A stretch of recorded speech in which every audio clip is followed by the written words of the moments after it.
Hi, I'm Colin, and this is Sci-Fi Deep Dive. So I've talked a lot about Mandalore lately due to one fact in particular, and that's that Mandalore plays a significant role in the end of the Clone Wars TV show. Well, I figured the time has come to actually talk about the role it plays. So today we are going to discuss the Siege of Mandalore itself. But first, if you enjoy what you see here, head down below and hit that subscribe button. I try to upload at least twice a week, covering everything from Star Wars to Halo to Fallout. Also, would like to add that there will be some spoilers for the last arc of Season 7 of the Clone Wars in this, so if you haven't seen it yet, maybe click off now, or if you're not worried about spoilers, stick around. So at the start of the Siege of Mandalore, we have Maul and Death Watch in control of the planet of Mandalore.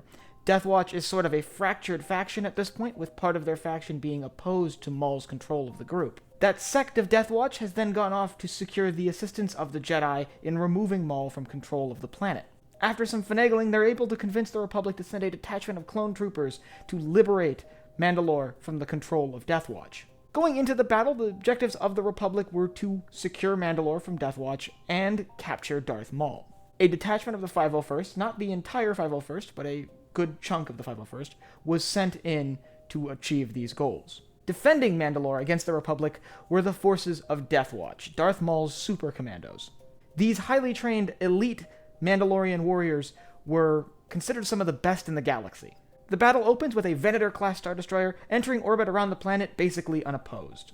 Republic forces then board a series of LAAT dropships and descend down to the surface.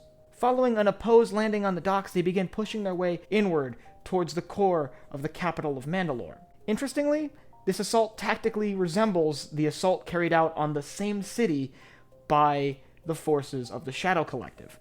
That is, by the way, the assault that allowed Darth Maul to take control of the planet to begin with.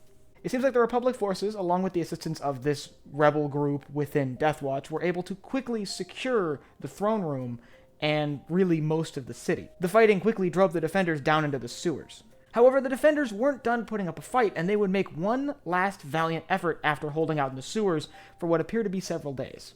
Just a few days after their defeat on the surface, they carry out a massive assault. The attacking super commandos use their iconic Mandalorian jetpacks to emerge from the sewers and carry out a surprise attack against Republic forces, who felt like they were at a high enough vantage point where threats from the sewers really weren't a consideration. The fighting for the second assault was intense, but eventually the super commandos did falter.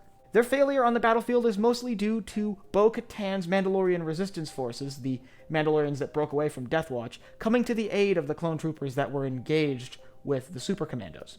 With their failure in this fight, Republic forces were able to capture the leadership of Death Watch. On top of that, in sort of a parallel fight, Republic forces were able to capture Darth Maul. With the capital liberated, and the leadership of Death Watch and Darth Maul in custody, the Republic could claim victory at the end of the Siege of Mandalore. Upholding their promise, Republic forces withdrew from the planet almost immediately afterwards. However, the celebration of this victory would not be long-lived, for on the trip back to Republic space, Order 66 came down from the office of the Chancellor. But that, my friends, is a story for another time. There's so much more to talk about with Mandalore, and if you want to hear more about how Darth Maul took over the planet and got in control of it in the first place, I actually did a video on that a couple months ago, so I'll throw a link up in one of the corners.